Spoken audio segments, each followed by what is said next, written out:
Hello there, this is AD Robles, and you're listening to AD on the Fight, Laugh, Feast Network.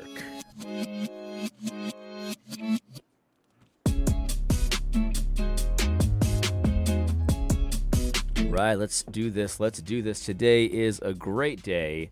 Thursday, 420, year of our Lord, 2023. Interesting that it's 420. You know, I don't smoke pot, but I'll tell you what, last night I had a dream. I just remembered this just now. Last night I had a dream where I was like talking to someone about whether or not pot was legal in the state I live in, New Hampshire. I don't remember even what I know, like in the dream, like I was trying to acquire some. I don't remember the reason, but that's a weird one. Wow, that just came to me just now. I didn't plan to say this. In any case, it's a great day.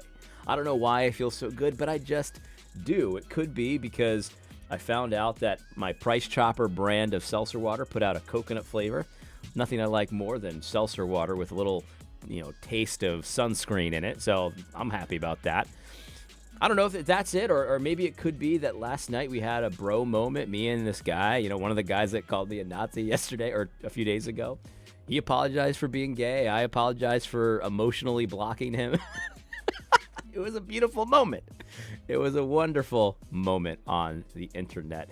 I don't know if it's that either. I mean, it could be the Mets won. They beat the Dodgers again, even though Max Scherzer got kicked out in the third inning for allegedly putting too much rosin on his hand, on his non-pitching hand, which doesn't make any sense.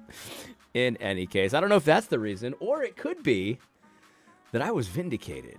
Yeah, I think that might be it. I have to say, listen, before I continue, let me just say this video, I'm a layman. These are, of course, just my opinions, but I don't think it is questionable, not even a little bit, that my clown shoes meme didn't have something to do with it. The day after my clown shoes meme comes out, it drops. My meme dropped. It wasn't my meme, you know what I mean? I can't call it my meme. I just retweeted it. But the meme that I retweeted with the clown shoes about G3, the day after, Josh Boyce changes his approach. I'm not taking credit for it, but I am taking credit for it. You can't tell me that the clown shoes meme had nothing to do with it. I don't care what you say. I don't care what arguments you have. No, AD, you see, Josh Boyce is a very reasonable guy. He's a good guy. He does stuff like this. He's a clear thinker. I don't want to hear it. I don't want to hear it. It's the clown shoes meme, and everybody knows it. Everybody knows that it's the clown shoes meme that pushed the needle. I'm just kidding, of course, but this is really good. This is a little tweet that he put out. I mean, yes, he did do it after the clown shoes meme, so maybe he just said, you know what? This morning, I'm not going to put on my clown shoes. I can't even say that without laughing. I just picture him say in his closet, and he's got his clown shoes over here, and then he's got his regular shoes over here, and he's like, I'll go with the regular this morning. I got love for you guys. I really do. Here's what Josh Boyce said. There's still some stuff here that's, he's not right about, but that's okay. You can be wrong, and I don't think you're a clown just because you're wrong. You're only a clown when you act like one. But here's Josh not acting like a clown. He says, in light of issues concerning Christian nationalism, I'd like to be clear on some issues. I'm not accusing Stephen Wolfe of pressing a Protestant Pope perspective. My Christian nationalist remarks are connected beneath the same umbrella of Christian nationalism, but contain separate concerns and movements. Clarification will come soon. Well, I hope so, because even that sentence is not very clear, but at least I know what you're not saying, sort of. This is a step in the right direction. He continues. He says, in the meantime, I do believe Wolfe is correct in saying that Christian nationalism makes the most sense from a Presbyterian perspective. Yeah, that's real. I mean, I agree with him. I mean, listen, when you're a Presbyterian, you think everything makes more sense from a Presbyterian perspective. That's why you're a Presbyterian. So that's not really exactly breaking news. But again, I appreciate their approach. He continues, he says, I also believe that a postmillennial eschatology drives much of the Christian nationalist movement. He's wrong on that, and I don't even think Stephen Wolfe is a postmillennial, but I could be wrong about that. But, again, like, this is not clown shoes. This is reasonable. I also appreciated the dividing line by James White on this issue published yesterday. I do look forward to more conversations on this issue moving forward. I do have concerns about neo-integralism agenda as well. But to be clear, as a Reformed Baptist, I reject the idea of a political Protestant perspective. And that's why you're going to lose. It's just that simple. I mean, it's not a knock on you, Josh, but the thing is that people prefer something rather than nothing. So, I don't know. I don't know what to say about that. I mean, I love Baptist. I know that there is a political Protestant perspective from a Baptist perspective, and a lot of people are working on it right now. So Josh isn't right here, but this is one reason why this perspective, this well, let me not say what I think it is yet, because I want to be careful. But this kind of Baptist perspective, it's going to die out. It's just that simple, because it's not biblical, number one, and again, people prefer something rather than nothing. And then he says he's going to release more specific definitions and concerns soon. Well, I'm looking forward to that, Josh. I really am. And to be honest, like, if this was the approach you had been taking, where I believe, and I'm not saying you guys are saying that, but I believe this, I believe that, I might still think you're tilting at windmills, but I wouldn't have posted the clown shoes meme, because this is not the way a clown acts. The way a clown acts is the way you've been acting for the last 3 weeks. So, all that to say, I've been vindicated. The clown shoes meme was absolutely appropriate. I think this is a soft acknowledgement of that. And, well, keep memeing, guys. Keep memeing. Don't stop. Be memeing. Don't stop. Be memeing. All right. Let's continue. I am going to talk about Stephen Wolfe's tweet here. Because, to be honest, like, I haven't taken a side on this meme or this tweet. I have said that I don't think it's a big deal. Either way, like I've said, like, look, if you agree with him, then of course it's not a big deal. And a lot of people, this is the funny part, like, a lot of people were highly offended by this, and even went so far as to say it's racist, but would then say it's strictly speaking true, but it's still racist. And so they were mad about it, even though they agreed with it, which I found that perspective to just be amazing. And so there was that, but a lot of people didn't agree with it as well. And so the way I've approached this so far is like, look, whether you agree with him or you don't agree with him, either way, it's really not that big a deal. This is a very kind of, it's not milquetoast. Obviously, he understood when he tweeted this. He understood that, in our culture, saying anything positive about whites is you're going to get pushback. You're going to get pushback. I don't think necessarily Stephen expected to get the pushback from where it came from. But whenever you say anything positive about white, I mean, even the Reddit thing that they did, they started putting up posters. It's okay to be white. And, you saw people lose their mind over that. Like, anything, again, that was the most, like, milquetoast way to say it. It's like, it's not good to be white. It's just okay. It's okay to be white. And people lost their minds. So Stephen Wolfe, of course he knew that there would be pushback here. I don't think that he knew exactly where it would come from. And I think that was surprising for a lot of people. If you say something nice about white people, you have to qualify it. You have to qualify it almost to death in our time. So anyway, so I think that the way I've approached this is I haven't defended the tweet. Because I'm not sure I would have even said this, because I personally, I don't think in these terms. And that's not a knock on Stephen. That's just, I don't really think about this stuff, from a political perspective that much. Yes, I do have a political agenda, but I just don't think in terms of voter groups and things like that. Frankly, I don't even believe in voting. I just don't. I don't believe in voting. I don't think voting is real, number one. And number two, I think democracy is kind of a joke. I think it always tends to degrade over time. I think it's a huge problem. And so, I think that if we're going to have voting, the voting, people who are allowed to vote, it should be restricted severely. That's my opinion. Okay? Again, just a layman here. Just a layman. So, because of that, I don't really think in these terms necessarily, So, I don't know if I would have tweeted it or not. I mean, when I saw this, I instantly did not think of the church, right? Of people in the church, saying these things about the church, right? Because we've been commenting on that kind of stuff for a while. White Christians owe this to black Christians, or setting up ecumenical councils to expel race deniers from the church and stuff like that, right? Or even the famous the Bidi Anyabwile defense of the segregated fellowship event, the forced segregated fellowship event at Women's Gospel Coalition conference. Clearly that kind of stuff has no place in the church, right? But when I read this, I didn't think of the church. I thought of the group of people, the voting bloc that has voted well over the last decades and things like that.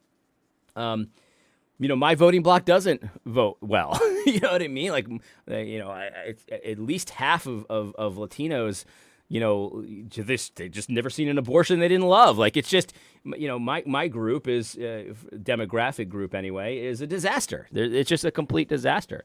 Not as bad as the black voting demographic, but it's pretty bad. It's pretty bad. In any case, so yeah, that's what I instantly thought about that. It just didn't seem like a big deal either way. I didn't even put much thought into whether or not I agreed with it or not. Because I just didn't really care that much about what it was saying. I'm not, again, this is not a knock on Stephen. These are the things that he likes focusing on this stuff, and there's nothing wrong with that, right? And so I do want to go into a little bit of James White's response to it, because I think there's a lot to agree with, but then there's stuff where I just don't quite know why he's taking the approach he's taken. So let's first of all, here's his Twitter rant, and so we might come back to read this, but we're gonna let him talk first. There's just a bunch of shooting going on yesterday. 80 Robles. Victory. I responded to a meme that he put out. Listen, G3 no getting ready to go on Twitter, and it was a clown putting his shoes on. But it worked. And my response was, stop it. Just stop it. How can I stop doing something? This is accomplishing accomplishing nothing. It accomplished something. It's getting us nowhere. We got somewhere. It's putting us backwards. No, it pushed us forward. Stop with the memes and the... And when I responded to what Stephen Wolfe said, we'll start with that. Well, so if you want, I'm not being disrespectful. I already did a video addressing him there in a very respectful way. I didn't talk over him. But again, I've been vindicated, friends. I have been thoroughly vindicated. Already started, haven't we? But when I responded to that, oh, man. The people started coming out of the woodwork. Oh, I can see what you think about your people. My people? What do you mean, my people? They meant white people. Whites. Oh, please, excuse me while I throw up a little bit in my mouth. I don't understand why that makes you throw up. I mean, listen, I understand, I don't, because I've told this story many times. I've never had, Puerto Rican pride, right? I love being Puerto Rican. I enjoy it. I like the way we celebrate Christmas. I like the way, our family, when it gets together, what it's like, and all that kind of thing. I mean, I like going to Puerto Rico, I like being Puerto Rican, but I've never had that pride, right? I've never understood the pride. My aunt, when she graduated from college, when she walked across the aisle, she had a little Puerto Rican flag with her, right? And I like Puerto Rico, like in the World Baseball Classic, I was cheering for Puerto Rico. I wanted the Puerto Rican team to win over the United States team to win. And whatever. I mean, that's just is what it was. It's not like I don't like Puerto Rico. I guess that's my point. I like Puerto Rico. But I never had that extra pride where it's when I accomplish something, it's this is what we won one for the Ricans. I've never had that kind of pride. So on the one hand, I understand But when somebody says your people, and it's you want to throw up in your mouth because somebody identifies you as Puerto Rican, you know what I mean, or Latino or white or whatever, I don't get that either. I don't understand why distance yourself from that. I don't know. I've never tried to do that. I don't get it. I just don't get it, and I just don't understand that impulse, right? But and again, this is not to take away from your identity in Christ. Of course, I've got an identity in Christ. But God has put me into a particular family, a particular ethnicity, a particular nation, and all of that stuff is good and right, and there's no reason to reject it. You know what I mean? I don't know. I don't know. Oh. Well, we can see what you think about your people. Let me tell you something, dude, whoever you were, and I don't even care who you were. I'm sure I blocked you pretty well instantly. I've been blocking people. So I blocked this guy yesterday, Dave, Stand Knox on Twitter. I'm sorry for blocking you, man. I've had an itchy block finger lately. I've been blocking crazy people. Like I blocked who was it that I blocked? Oh man, it was like who is the it's a I can't remember, but it's just like a famous person. You know what I mean? Like, I don't want to see any more tweets from this person. It was just like some random famous person. I blocked Barack Obama. I don't want to ever see that tweet or anyone talking about Barack Obama. My life is better not knowing about him. But anyway, I wanted a blocking tear this last week, and then I ended up blocking this guy, Stand Knox, because he called me a Nazi. Normally, I wouldn't have done that. I tried to mute him for 24 hours, and I don't know, ever since Elon took over, my muting, like my temporary muting feature, it just doesn't work. It works half the time. And it didn't work, so I just blocked him, and then I unblocked him like a day later. And it was really funny. If you go to Twitter, and I don't have time to talk about it now, but go to Twitter and find where I unblocked him. It was just a really funny situation. Anyway. You know who my people are? Aside from my wife and my children and my grandchildren, my people are the members of Apologia Church. And then my people are all the other churches that worship God in spirit and in truth. And it has nothing and will never have anything to do with the tone of the color of my skin. Right now, my very, very, very heavily Scottish ancestry is embarrassing to me. You see what Scotland's doing these days? But why does that embarrass you? You're still Scottish. It's like because he kind of granted some of the reason why people identify with their tribe, because it's like, well, my people are the people at my church, which I agree with. That's my people too. But also his immediate family, like his kids and his grandkids. Right, because God put you in a particular family, right? And some people are, and like my aunt, for example, her Puerto Ricanness was very important to her. I never understood that. But it's not like a bad thing that you need to like rebuke your aunt over that. Like, it would never occur to me to carry a Puerto Rican flag when I graduated from high school or college or whatever. That would never occur to me. But like at the same time, is that like the worst thing in the world? You kind of make it seem like it's like the worst thing in the world, and I don't really get that. You know what I mean? I don't get that. So much for freedom and liberty. William Wallace would be chopping people to bits in Scotland right now.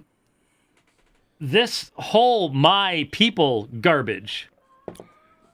My people is Samuel Say. My people is Kofi. My people are Hispanics, and my people is Oscar, one of our deacons at the church. You've seen him doing debates and stuff like that. Has nothing to do with the color of your skin or where your grandpappy came from. And if that's all your people are, I feel sorry for you. But I don't think they're saying that's all what their people are, though. I think they would agree with you about, Kofi and Samuel and whoever the other guy was. I don't know. I don't remember what his name was, but I think they would agree with you about all that. So I don't know. I mean, listen, I don't know who he's talking to. Maybe he's talking to people who hate black people. I don't know, but it just doesn't seem that way. I didn't see a whole lot of that on Twitter the other day. So that's just my opinion. That's just really what I sorry saw. for you. But very clearly, the racists started coming out of the woodwork.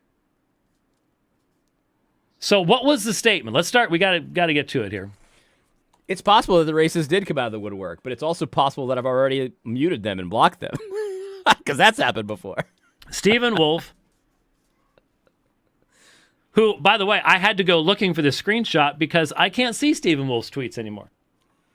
He has protected his account, and I'm not one of the people now privileged to look upon his tweets. That's a bad look. I was. The day after posting something like this, and then you go into hiding. I was privileged to see Bad them. look. Really bad look. Doesn't help at all. That's no wonder people were calling me a Nazi. But, he posted the Norman Rockwell picture of a room full of white people. And one of them, simple-looking man, just a regular working man, is speaking. I don't know what the background of it is. Looks like it's in a school someplace because there's a blackboard in the back. In fact, if I'm looking at it here, I think that's a eraser over on the left-hand side. But anyway, it was a short statement, and that's the problem. If we've learned anything from Tim Keller over the past 2 years, it's throw out a short statement that has one obvious meaning but could have all sorts of sub-meanings.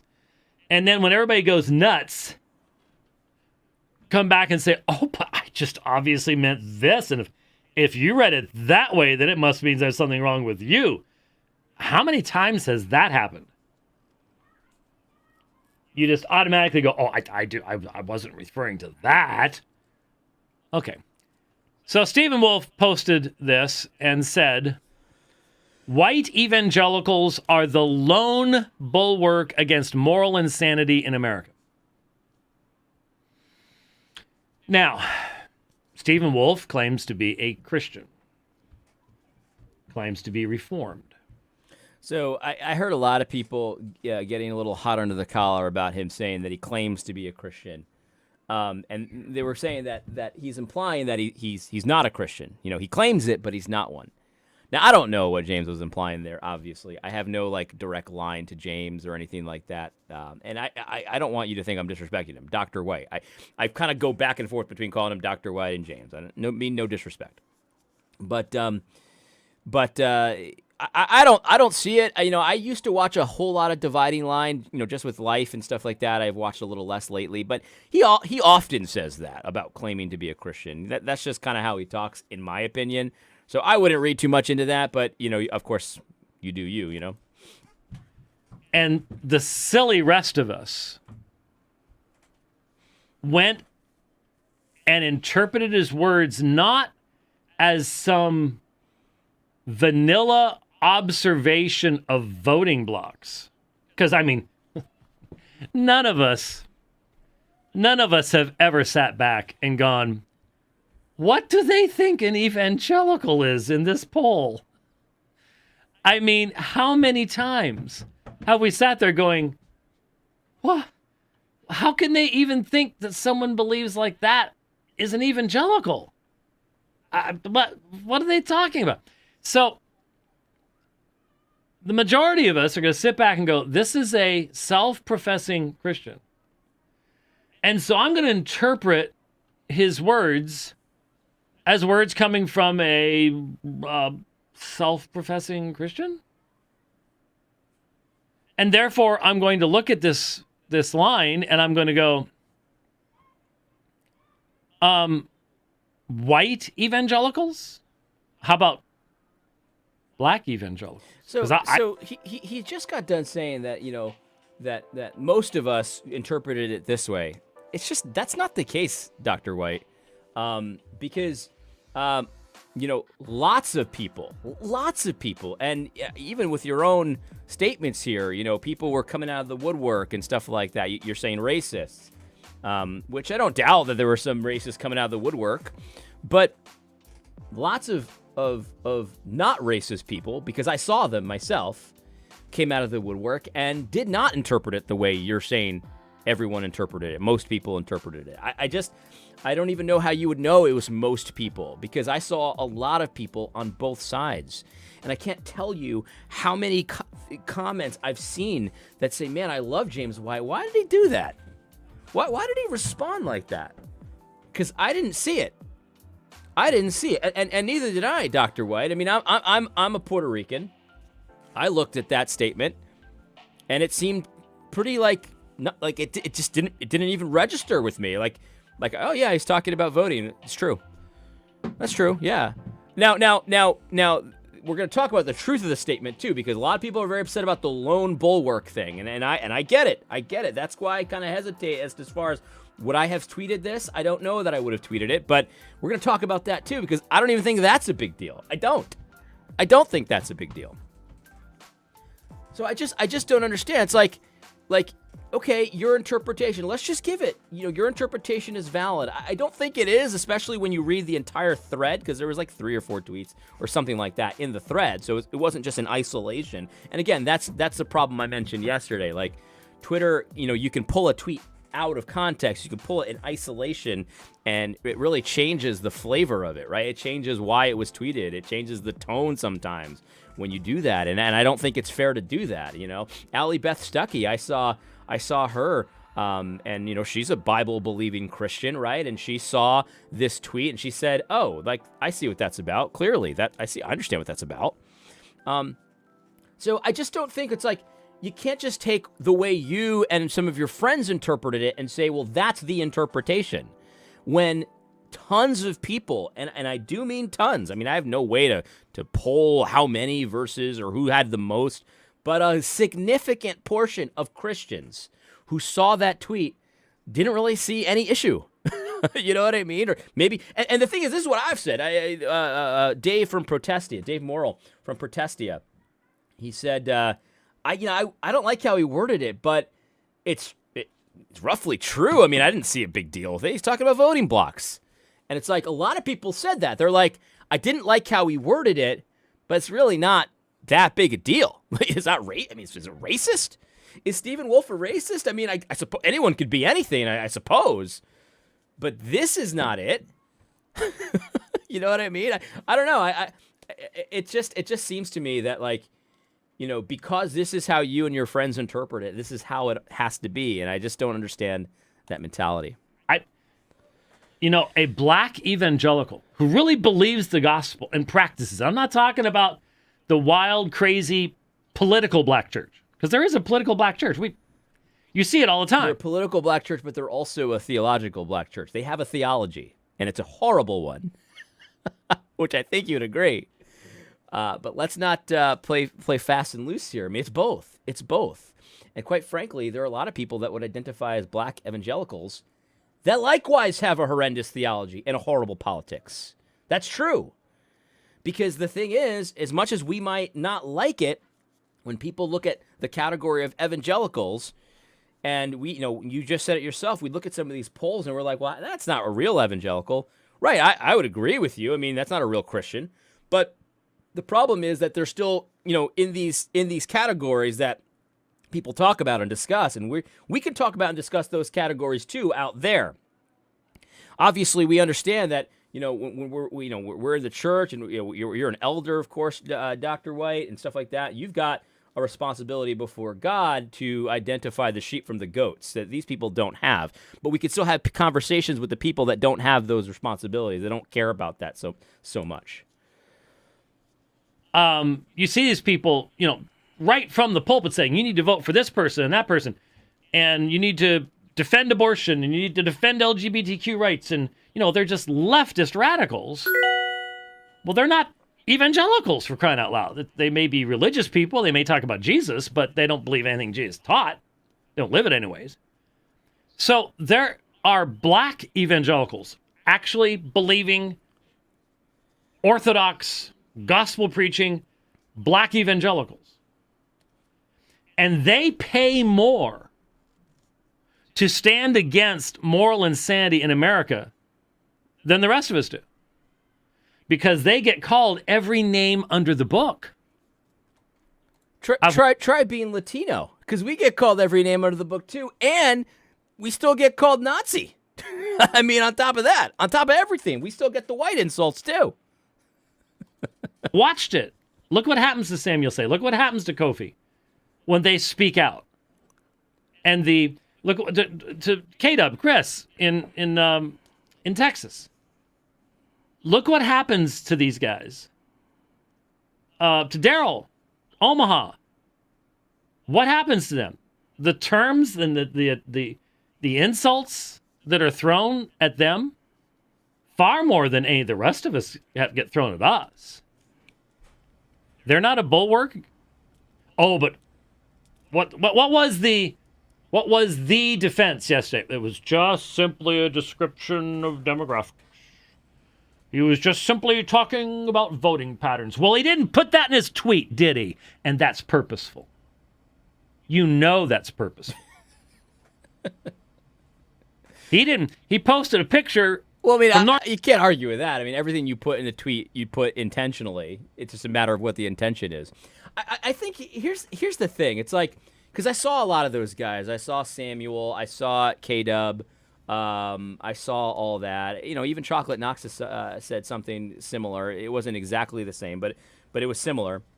And you know, I didn't have an impulse to say that. You know what I mean? Because you know, I'm fine with the work that I'm doing, and all of that. But I didn't have an impulse to say, and I've been examining myself. Why didn't I have the impulse to say, well, what about me and my efforts and stuff like that? What about you're not alone is what Chocolate Knox says, which I agree with. You guys aren't alone, of course not.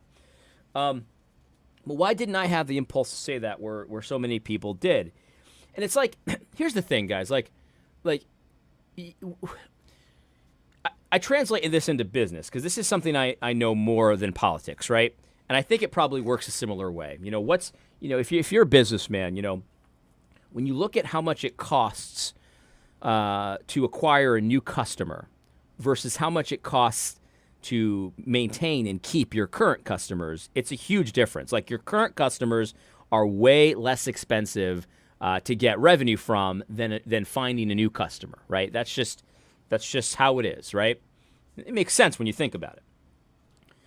And I think that the demographic conversation is important for politicians in the same way, because here's the thing: the Republicans, you know, do seem to be working overtime to sort of get the Latino vote and the black vote and things like that. And so we need to figure out, I think, and I say we, I'm not a Republican, but if I was a Republican, we need to figure out if that's money and time well spent, right? Because you're trying to acquire new customers there. And I know it's not exactly the same thing. You know, voting is terrible. I hate voting, but this is how it is, right? You're trying to acquire new voters and stuff like that. Well, would their time better be spent, their time and money better be spent working hard to acquire black customers, to acquire Latino customers, voters, or would it be better spent in order to win the election maintaining your white evangelical voters? And I think that the concept of demographics matters there, because when you put out a tweet, right? You put out a tweet, Happy Kwanzaa, right? Nobody is fooled by that. Kwanzaa is a fake holiday. The amount of Republican voters that celebrate Kwanzaa is minuscule. I mean, I can't imagine any Republican voter celebrating Kwanzaa for real. It's a joke. Kwanzaa is a joke. Do you think that, like, the people that do celebrate Kwanzaa, the Marxists that celebrate Kwanzaa, are fooled by the Republicans posting on Twitter, Happy Kwanzaa? No. No, they're not. They're going to continue voting for Alexandria Ocasio-Cortez. They're gonna try to reelect that Beetlejuice mayor from Chicago. They're not going to be fooled by the Republicans posting Happy Kwanzaa. But you know who's going to be probably annoyed or pissed off? Republican voters, white evangelicals maybe, because they know that they're pandering to a nonsense Marxist holiday. I mean, we know about Kwanzaa. It's a joke. And so you think to yourself, should I post Happy Kwanzaa as the Republicans? And you look at the benefits, which are very minuscule, very minuscule. You look at the possible harm, which is to piss off your customer base. And you know what? We're not going to pander to the Kwanzaa celebrators out there. That's what you should have done. Now, the Republicans don't do that because they love to lose. But maybe if you consider demographics, right? Like black evangelicals aren't going to be thrilled that you said Happy Kwanzaa. Like they know it's a fake holiday. They're celebrating Christmas. So it's just crazy. So And we just got through this, right? Like the whole Bud Light thing. It's like, you're so stupid. Don't you understand your own demographics? Like, you should consider your demographics when you decide to do something like that. So like for politicians, for people that are trying to win an election in our system, you need to consider some of this stuff. It's just the way it is. Look, I don't like it. I don't like it, but it's the way it is.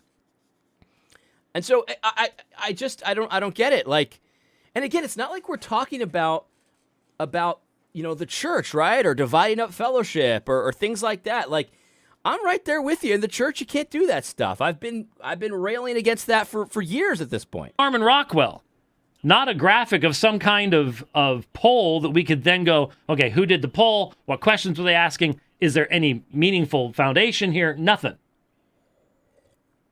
None of that was given.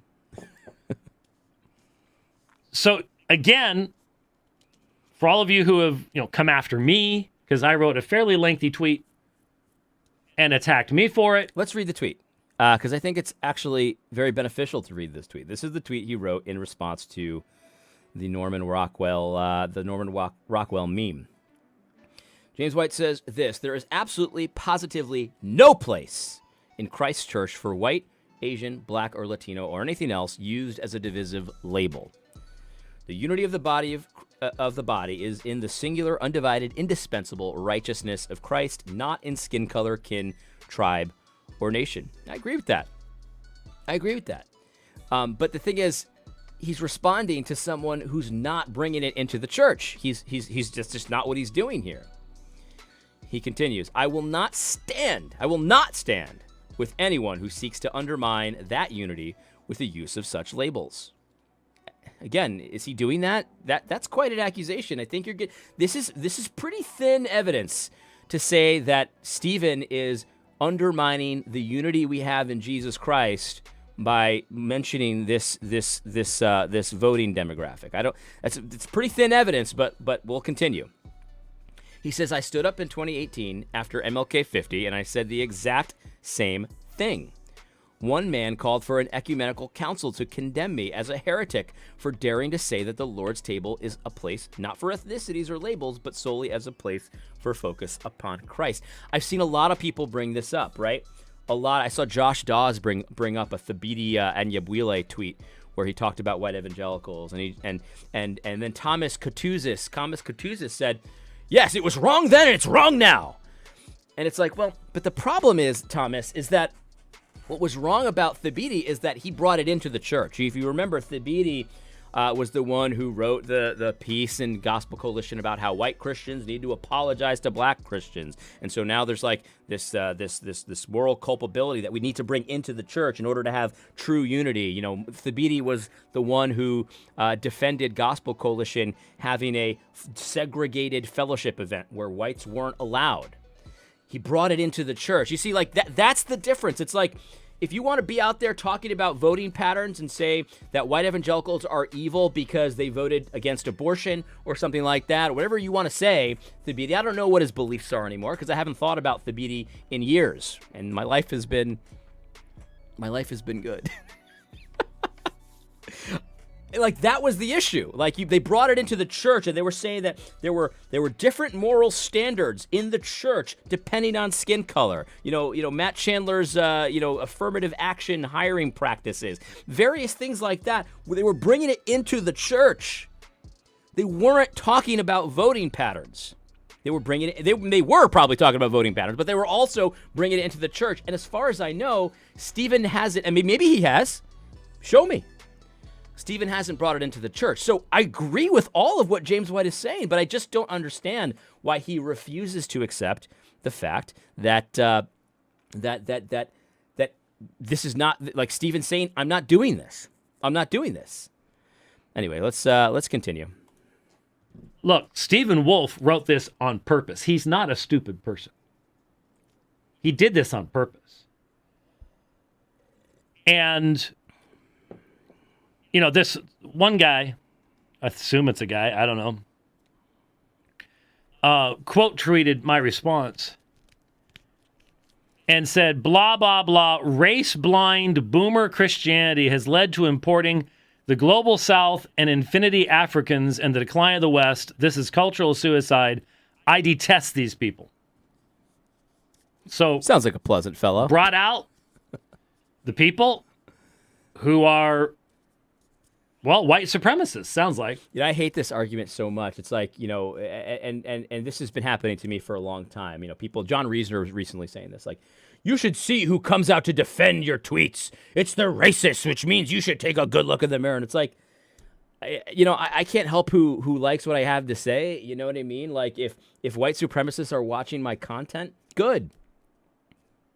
I mean, they're not that great of a white supremacist if they're doing that, but no, good. If people want to watch my content, that's fine because my conscience is clear, and they're going to hear about the gospel of Jesus Christ. They're going to hear my views, which are not white supremacist views. But like, why would that be my responsibility? Like if and again, I don't know who he's referring to, but you know, if this guy is like a hardcore, you know, Nazi, racist, whatever it was that they were calling us the other day, and how is that Stephen's responsibility? I mean, I've been accused of things for not responding to people that I've already blocked, that I've already muted. Like I've muted them because I just found their tweets disgusting. And I know for a fact Stephen has done this too. Like Stephen recently came to Gad and he was kind of wondering like, how do you control the feed? Because I'm just getting so much hate. You know what I mean? Like, and it's like so I don't understand this argument, James. Like I it's not really a good one.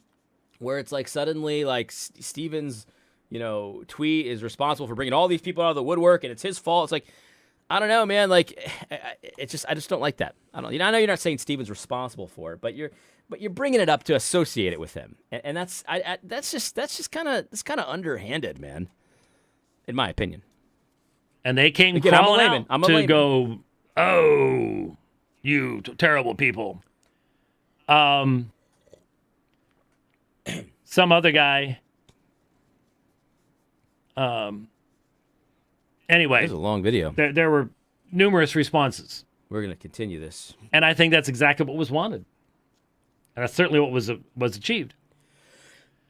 So there are Hispanic evangelicals and there are Asian evangelicals, but the point is, if you're using the term evangelical, you're using a theological term.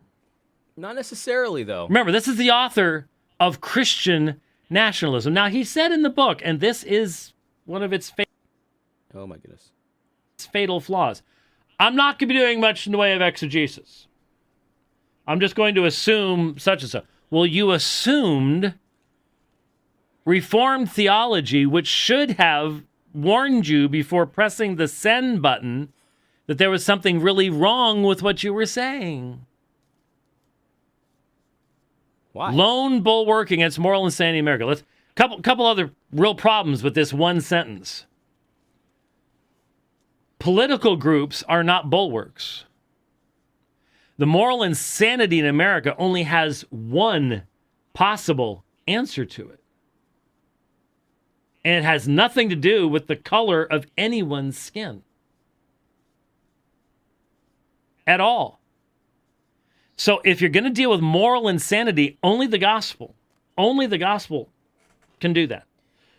Nothing else can even begin to start the process. Okay, so we're gonna stop there. That's the final comment I wanna mention, and I'm not gonna continue this. This has gone on long enough, but I did want to address this because I saw a lot of people saying this, and someone even responded to me in my last video. James was very clear. It's the gospel that is the bulwark and on all that kind of stuff. And of course, I agree. You know what I mean? Ultimately, the only thing that will actually, curb the tide, that can change men's hearts, and I know Stephen would agree with this, is the gospel of Jesus Christ. Regeneration, right? We understand that regeneration is what turns a man's heart from stone into flesh, and we all agree with that, right? But the thing is, though, that God, we and James understands this, Dr. White understands this, of course, God works through means. And so we get that yes, ultimately moral insanity is stopped and changed and only the gospel can change hearts and all of that kind of stuff. But God uses the civil governing authority to restrain evil.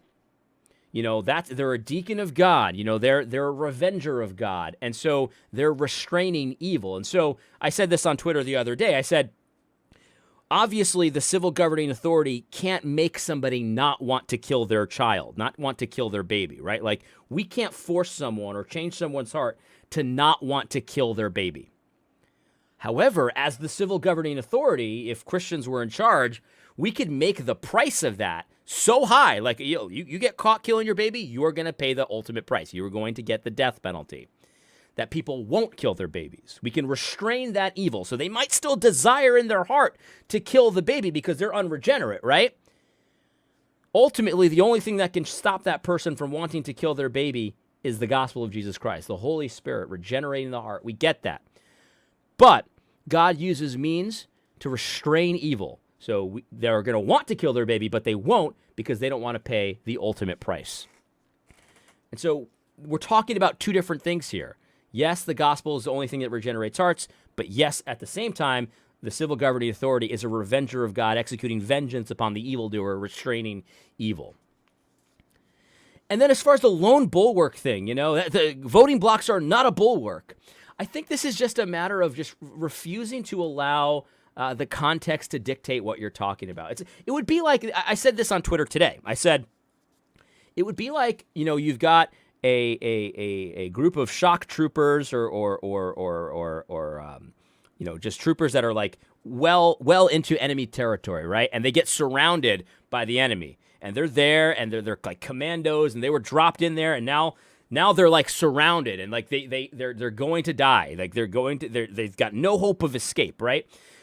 And they say, and one of them says, hey, I remember seeing a radio over there from one of our fallen comrades. Our only hope of salvation is to get to that radio to let our guys know where we're at, and then they can come save us. And then somebody goes to him, and they get all furious, and an argument starts because they say, what do you mean that's our hope for salvation? That's not our only hope for salvation. Salvation is only found in the Lord. And you look at him like, Are you freaking insane, dude? Like I'm not talking about that. Of course, Jesus is our salvation. We get it. I've got a situation here. like my goodness, like why are you lawyering me to death? I just don't get it. It's like, in our country, we vote, unfortunately. Yeah, I hate democracy. I'm just going to come out and say it. I hate it. In our country, we vote, and we get to decide who to put in charge, and we've got our agendas, and they have to cater to our agendas in order to get our vote and stuff like that. And so in our society, one of the ways we decide what kind of evil gets restrained is through voting. And so when somebody says, this voting bloc, which has historically voted so well, is the lone bulwark, we're not talking about ultimate salvation, ultimate regeneration, ultimate moral foundations. We're talking about the situation that we're in. We're in a situation here.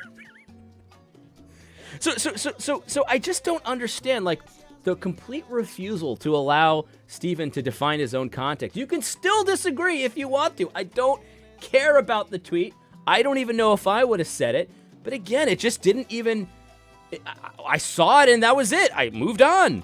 And I didn't think to myself, well, what about me? I'm also doing stuff. I'm a Latino evangelical. I vote the right way too. I mean, what? Stephen just forgot about me? It's like, we don't have to all get credit for everything. You know what I mean? Like, I people question the wisdom of the tweet. Well, he's got too much pride. He wants credit for everything. Maybe there's a criticism there. I don't know. Maybe there's a criticism there. I don't care who gets the credit. We're in a situation here. That'd be like the same group of commandos. He's like, Ernesto over there goes to get, or Patrick. It's like, I'll go get the radio. I'll go get the radio. And then Ernesto's like, whoa, you think we need a white savior? like, dude, let him get the radio. We're in a situation here. Anyway, this video has gone way longer than I thought. I thought this would be a 20-minute video. I was foolish. And here we are at 50 minutes. I hope you found this video helpful. Once again, I love the guy. Dr. White is just a blessing to so many people and to the church in general. And I am so grateful for him. I'm grateful for you? No, in seriousness, I really am. And so that's it. That's all I want to say. And I think that's probably the last thing I'll say about it for right now. Hope you found this podcast helpful. God bless. Don't forget to tune in next week on Thursday for AD on the Fight, Laugh, Feast Network.